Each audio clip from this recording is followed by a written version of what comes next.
I think where these things run out of road, and it always happens every time, and I think this is key, when you try to monetize stories, it never really works out long term. Short term, it's great for advertisers. Long term, we as humans, we look for something else, because what we really search for in stories is humanity, human truths. We're looking for those connection points between each other and between us and our world. And stories are incredibly powerful at being able to do that.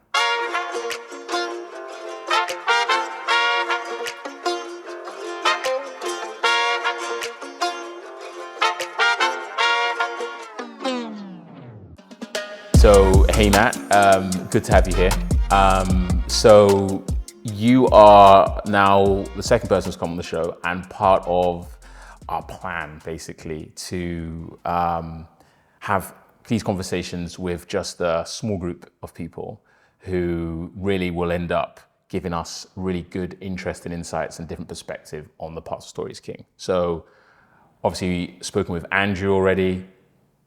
Andrew obviously is in a circle. Great thing about Andrew is we can then give updates on what we're doing. We can really give live kind of thinking on kind of where we are, how our narrative, our story is evolving and changing, and also we can just go off at concepts, because essentially, we're being inspired by, we've said too many times, Alexander the Great, Jordan, etc. Figures of history, figures in the present. So we can do that. But then the great thing about you is, because of your background, because of the massive companies that you've done advertising and marketing with for several decades, you're able to really ground some of our concepts, some of our thinking into, what does that look like on the biggest stage? What does that look like with your Nikes, with your Adidas's, with your Coca-Colas? So why don't you just off the bat give us a little insight into, I guess, your thinking and your perspective on these matters. So I think story is king is the central tenet. Yeah. The before is the purpose, the after is the outcome. Yeah. And I think in my world, we look holistically at those three elements. The story is what we see as audience. It's what, as creatives, we narrate. But behind it is a strategy of purpose, and after it is the desired outcome. Fine. And so, no, 100%. So story is, it's the mechanism almost in that regards, and then after you've got the purpose, that goes in to furnish a story, and then you've got the outcome, which is what somebody might say in marketing, a call to action, etc. Are you trying to start a movement? What are you trying to make people think? And otherwise, I mean, why I love speaking to you is, I think that, as you know, because we've been having these conversations, not that our purpose has changed, but the expression and the distillation of that has got clearer, and sometimes it looks like it's changed. So like if you looked at us 2-3 years ago, Story is King, a lot of people, as we know, a lot of people talk about the Africa side of us, right? And that's a very powerful thing to push forward. And you can get a lot of emotion and a lot of connotations off of that. But then, of course, we move to Story is King. But it's really interesting, even as we're talking about what we're going to speak about today, outcome is really interesting, because I feel, and in lots of our conversations, I've said, I feel like the outcome in the form of where we're going to go, how we're going to get there as well, I have no idea about.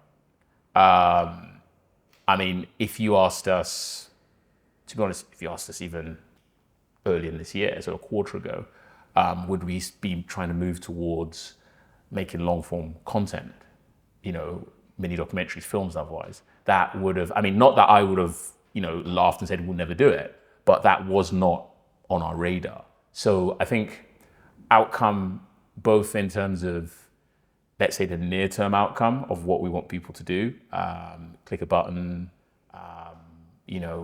think about it in this way, think of this core point or subject. But also with us, it's almost going on this story journey and following that purpose of stories king, stories are powerful, movements, undertakings, everything is built on stories. We don't know what the outcome of what we're going to do, even in the next 6 months, what that might look like. I think that's good. Yeah. I think that's a good thing, not a bad thing. Fine. Yeah. Otherwise, you'd only have one story, and it would be True. very one-dimensional. True. And there's nothing to say that a story needs to be fixed. The greatest stories are fluid. They are journeys. They don't end at certain points. I mean, look at the Roman Empire. Yeah. Look at its legacy. Arguably, you could say that's a story that lives through time, through different times, through different cultures, or elements of that story. So a story outcome doesn't need to be a defined action. That could be the journey. It could be our outcome is we need to keep progressing forward. We don't know exactly what the story is going to result in, but the outcome is progression. That's what we want to see. True. The purpose can also change. It doesn't need to be fixed in time. And if I look at brands, generally speaking, brands who, when they start out with a purpose. They have a mission and a vision and a why we're here and what we're here to do. And often, if you're able to articulate that simply, it doesn't change that much. However, the narrative of that purpose absolutely changes. It changes with the times, it changes with the products, it changes with the evolution of the brand or the business, it changes with the behaviors of people. But there should be a fundamental truth that often refers back to the very foundation or the start that remains true. Yeah. But its narrative can evolve and build, and things should be a journey. Fine. Otherwise, stories would be boring and would know them. True. So on that note, right? Because what I like about that is that so there's a purpose, there's a mission behind it. So as you know, I want to talk about Marc Andreessen and a quote and essentially something that he said. And it's not just Marc Andreessen, but obviously he's a big figure who said this. And in essence, going over the quote, we'll put the quote in the description. What he was saying was that the media environment, how we communicate, is different. And I think the method, but then what that has led to is us building, with social media, is us building closer relationships. Not necessarily closer as in proximity, but closer because we're speaking every day and communicating every day. So in essence, he almost used the example of the Super Bowl ad. So back before social media, you've got, he used the extreme of the Super Bowl ad, which is you've got 10 seconds or something, I can't remember, 10, 30 seconds, very expensive time frame to essentially generate sales. And so what people did when they've got a billboard, when they've got a Super Bowl ad, when they've got a TV ad, very limited time, and they don't see you that often, is they said, here's the product. Here's the Big Mac. Here's what do you call it? Let's make it look as juicy as possible. Let's make it look as good as possible. If I'm going to give you one piece of information, we have this product. This is the price. This is where you can buy it. So his issue was we were building a relationship with a product, right? And that is suboptimal. The best relationships are not with an avatar of a person. They're not with a concept even. The best relationships are with human beings. And so he says now in the social media age, Prime with KSI, Logan Paul as an example, obviously Skims with Kim Kardashian, the usuals. Even Gymshark, right? You now have a clear protagonist who's the founder, the influencer, Beats by Dre, Dr. Dre, maybe Jimmy Iovine as well is known. You have a clear protagonist. You have a clear individual who you've got to know, so you know their principles, you know their values, their missions, even if it's not explicitly said. Over time, through their behaviors and otherwise, it's implicitly seen. And that's a better relationship. And that's the direction in which we're going. So he's saying that as a VC guy who's used to what's the product, and an engineer as well, what's the product, market the beep out of it. But now he's saying we can put people first. Now, my question to you is, one, what do you think about it? But more important, in terms of what you said about the mission, the value, there's a purpose that's normally there from the beginning. Now, I think that comes from the founder. But if we're having to communicate because of money and time, the product, were we able to get that out beforehand? And is this now a better environment, a better space for us to get purpose, mission, etc. out, if that makes sense? Yeah. I think there are three components that have to be understood in the context of advertising. And number one is the brand, number two is the product, and then number three, which we've talked about introducing, is a person who is an embodiment of those values or represents that brand. One way of approaching this or thinking about it, I could do it through the lens of two of the biggest sports brands that I've had the opportunity to work on, so Nike and Adidas. Okay.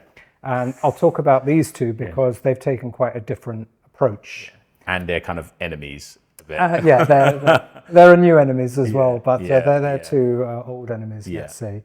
So I'll talk about Adidas first. And what Adidas as a brand have decided to do is go very people-centric. Okay. Using people, humans, whether they're sports stars or athletes, but beyond that, into people who are more like you and I, more relatable, who may do training, and using their voice rather than the brand's voice to communicate with the end consumers. And the reason they've done that is because we tend to gravitate towards relatability and people in the social media age. Yeah. So if it's Adidas saying it, I'm like, it's Adidas, they're a big global powerhouse. Yeah. Yes, they've got a brand message, but that's kind of doesn't feel very relevant to me. If it's a footballer or an athlete I know, I'm like, I admire that person. They represent the brand values of Adidas. Great. They're inspiring to me. Great. Yeah. Come down another level, and it might be, let's say, a personal trainer or somebody I might follow. Now then I'm starting to get closer because this is a person who's closer to my real world. And then even below them, like even micro-influencers who may have 2,000 people following, who I really relate to because they just put it all out there in the open and they tell you everything to do with the sport or training, warts and all. And that I can relate to because that's kind of more like real life. So Adidas have gone down that route and it's proving a successful strategy for them.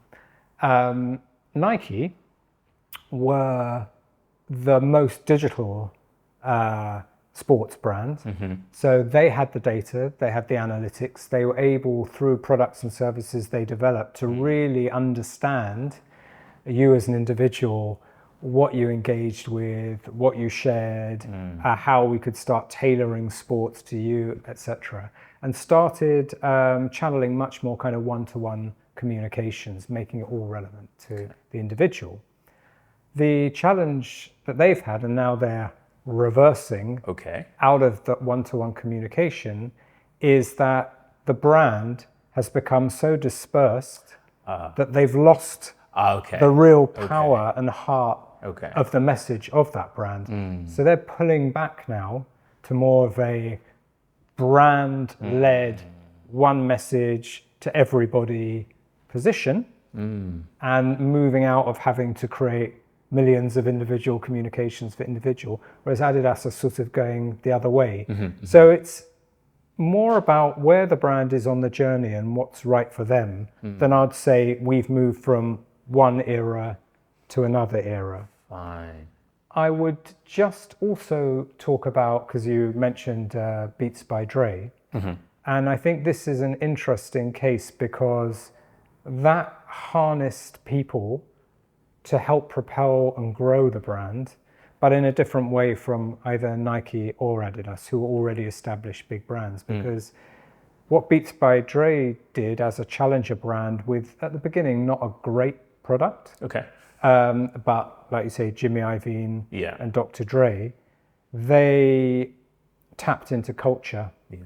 They found a space that people wanted to connect with them on, that was around up and coming artists, up and coming athletes, much kind of rawer, sort of street, less polished messaging, much more on the fly activation, capturing people in the street, putting it as the face of the brand and starting to build a bit of a movement within culture.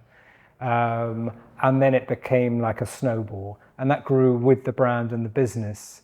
And even as they got bigger and bigger, and they did some kind of fairly crazy stunts and were quite guerrilla in their sort of approach, people were very much at the heart of that brand. And we see that a lot in streetwear and fashion, like Cortez and brands like that, where they are just kind of tapping into people's behaviors in culture and leveraging that as a means to grow their brand. So that's a bit less planned, I would say, as a roadmap or a journey. It's more hype and activation and things happening. Or you've got two kind of more planned approaches like the Nike and Adidas, who are now, as I say, going in kind of different directions. Nike always had a stronger brand message than Adidas. So maybe they're both doing the right thing. I mean, my bias says Nike is the people first. That's my, you know more about it, because, you know, when you get Cristiano Ronaldo and otherwise, and maybe Adidas, in my mind, I've sometimes seen them as maybe product first, only because of the 3 stripes, because that was such a big product. Probably bigger than, in my opinion, maybe any one product other than maybe the Cortez, any one product that Nike has had in that era. But I guess today, are you saying that in this kind of social media environment, this is how they're adapting and playing to it? But back before social media, were they also people first as well, or were they product first? If that makes sense. Yeah, I think, again, I'm going to talk about journeys. Okay. Because just as stories evolve, stories change, the stories go on journeys, so too does the way we consume stories. 100%. And as I mentioned earlier, we started off in the oral tradition, the written tradition, fast forward, television, social media. So, and we're still evolving. And I think that social media has reached, for me, a bit of a tipping point. I feel that a lot of brands did move into the people first approach, in the sense that they had a celebrity or a figurehead as a representation of their brand rather than necessarily the brand itself.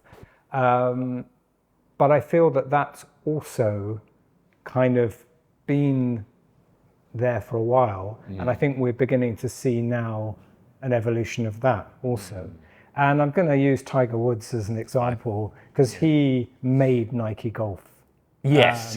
Nike Golf wasn't really a big thing. Yeah, until he came along. And then everybody wanted Tiger Woods. Yeah. Everybody wanted Nike Golf. The two things were synonymous and very, very successful for a very long time. Didn't really work out in the end for Tiger or Nike. And that's one of the risks of brands putting their brand in the hand of people, is that obviously people are human, things go wrong all the time. But also I think there is amongst consumers a real understanding that a lot of people, it's a commercial endorsement, it's a commercial relationship. Perhaps the genuine ties that did exist in those types of relationships 5 years ago, 10 years ago, are now maybe not as genuine as they used to be. Because again, it's become such a big part of the whole brand commercial operation. So, and I think again with, access to those people, it's very, I'm going to call it Instagram by which I mean you're only seeing one aspect of it. You're not actually seeing. Although a lot of one aspect, if you think about it, right? As in, it's very different to. I like to compare it to like the golden age of cinema. You know, your Hestons, your Elizabeth Taylors, and otherwise. Yeah. I feel like it was almost easier, and you tell me what you think. It was almost easier to deify them because you had so little access, and then when you did have access, they were just there, and for a moment, and then they were gone. Yeah. I'm almost thinking like with what you're saying, would it have been easier maybe with what you're saying? Would it have been easier even in the 90s or the 80s and earlier? Would it have been easier to use celebrities and maybe even more expensive, I don't know, than today? Yeah, I think so, because the rules weren't written. Okay. And I'm going to use like the first Big Brother show on TV as a great example. And if you look at today's reality shows or Kardashians, there's nothing reality about that. It's a portrayal, like an Instagram image of a certain part of life rather than all of life. And of course, the access is far greater. And because we love stories, because we're humans and we naturally gravitate towards them, we think we feel we know the people because we see an insight into their lives, but obviously we only see the insight into their lives that they want us to see. But I think that has become, people are much more savvy around that now. So I think there's much more of a natural, doesn't mean we're not interested, but I think we take it with a pinch of salt. There's an understanding that that's not really the reality, but it's a portrayal of it. So what comes next, or what goes beyond that, and what does it mean for people fronting? I think that we are going to see a breakdown of some of those existing kind of, let's call them social constructs that brands use, because I think they're sort of like everything, they're kind of running their course. And I think we are also seeing, social media has been amazing and terrible at the same time. If I just refer back to the case of Adidas, a real person talking about their kind of mental pressures and anxiety they feel in the gym when they're training is a great thing. Because that can actually really help people on their journey of wanting to, strengthen themselves mentally and physically. That's amazing. On the other hand, there's a lot of cynical content that is there to manipulate through the medium of story, because we're very susceptible to it. And that's a very bad thing as well. So I'm seeing a lot of people actively pulling back from those platforms because they understand it's quite pollutant. It's Big Brother 12 as opposed to Big Brother 1. It is, so to speak. In its nature. And people are understanding that they know that what they're seeing, they don't know whether they believe it or not. And so therefore they are checking back out a little bit of it and looking for, I think, more, slightly more, maybe even more peer-to-peer, more tangible, but essentially real. Right. Yeah, I think that's what we're always looking for, isn't it? But you know what's interesting? Because if you think about the Mark Andreessen quote, if we dig beneath it, in essence, it was we were having a relationship with something that wasn't real, right?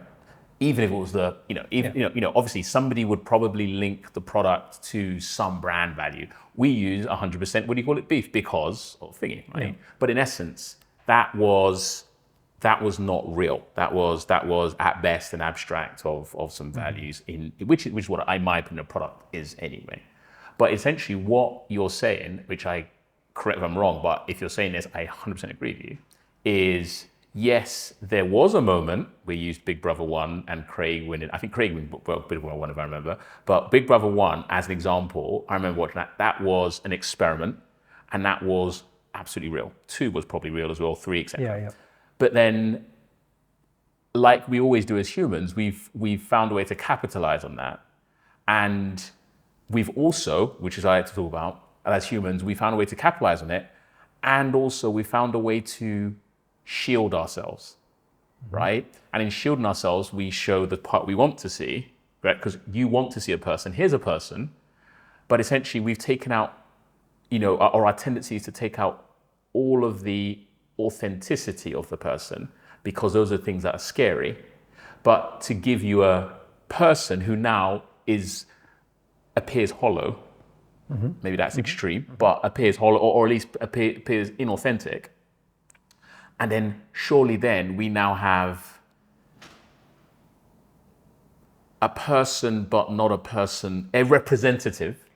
And then after we've gone all the way back to the product being an abstract or an avatar. I think where these things run our road, and it always happens every time, and I think this is key, when you try to monetize stories, it never really works out long term. Short term, it's great for advertisers.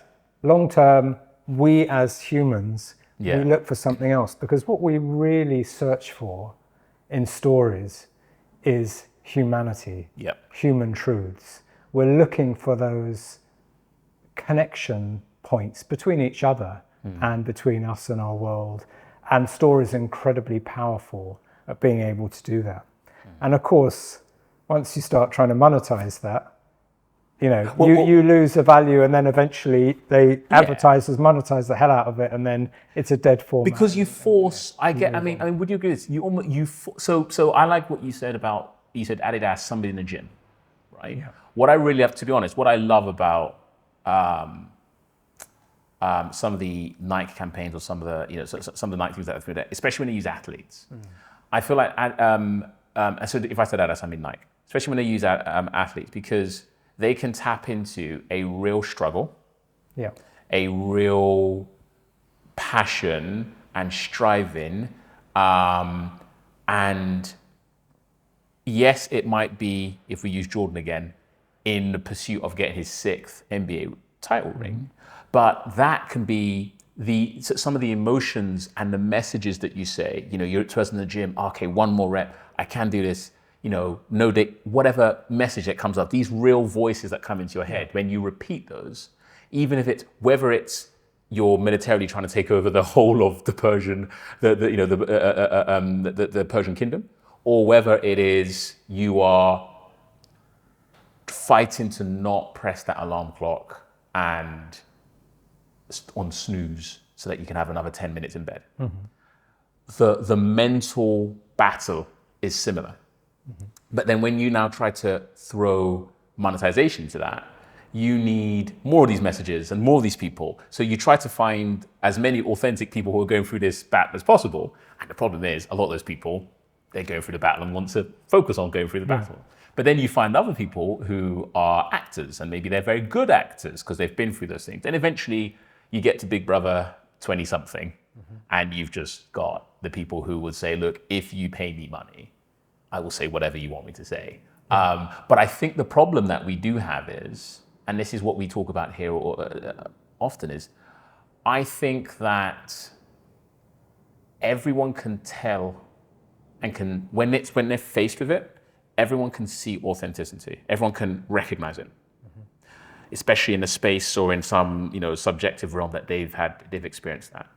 But I think when we go into the workplace, and I'm not just talking about the big fat cat, if you want to call it, who's putting things. I think many, if not all of us, when we go into the workplace, we do switch off a part of our brain that, how can I say it? We switch off a part of our brain that is innate and that looks at and recognizes and yearns for authenticity. I would say that it's not our brain we're necessarily switching off. Okay.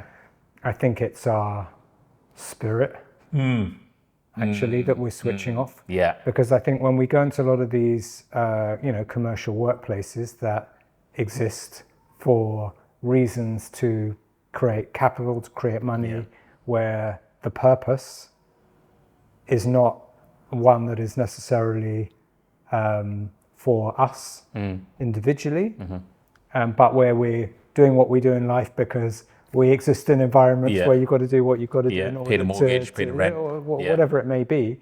But even in that process, we are removing, what we're actually here and we're designed for to be with each other. And I think stories really tap into that. And I feel that, so it's not so much our brain we're switching off, it's our humanity or humanness we're switching off. And just relating that back to why stories can be so powerful and why, founders, particularly stories, can be so powerful. It's because it's most of the time is coming from that place of humanness that we do strive to connect to, because we feel things in ourselves that connect to that. So I feel that taking things in a big circle, if you like, we always are programmed. I don't want to say programmed because that's the wrong language. Designed, let's say. I think we're designed to come back to ourselves 100%. At the end of the day. 100%. And stories is part of ourselves because it helps connect us to us. And that's why it's so powerful. And as I say, every time you move further away from that, eventually humans will always find, or people will always find a way to kind of come back. So I suppose that's that would be my thoughts on why stories are powerful and what they mean to us, and why stories can absolutely change. But the most powerful stories always come back to what's inside us and what other people relate to, because we're all connected in that way. And I think just because I 100% agree with that, but just almost summing up, I would almost say that you think, and actually I think you've probably changed me to think this also, which is it's not that, of course, the mechanism of media was different in the 90s, in the noughties or early noughties, in the 80s and before that. But we were still looking for the same thing, Absolutely. Connection and real stories. And there were people who were, let's say, putting their spirit, the story first, making story king, includes Pixar, of course, who were then saying, with whatever mechanism we have, high tech, low tech, what have you, let's tell a story. And of course, there were people who were also putting stuff on Super Bowl adverts that were completely about USP products and compartmentalized the connection element. So it's not necessarily the media I get from you. It's not the media that's going to make humans different. It's the human intention that's going to make what we do different. Yeah, and I think technology will continue to advance. 100%. New platforms will emerge. Our ability to create is faster and more accessible than ever. So we have more and more tools for storytelling that are very advanced, but it's not about the tools or the technology. It's back to the same point. It's about our own humanness and our ability to tap into that, because we always come back. 100%.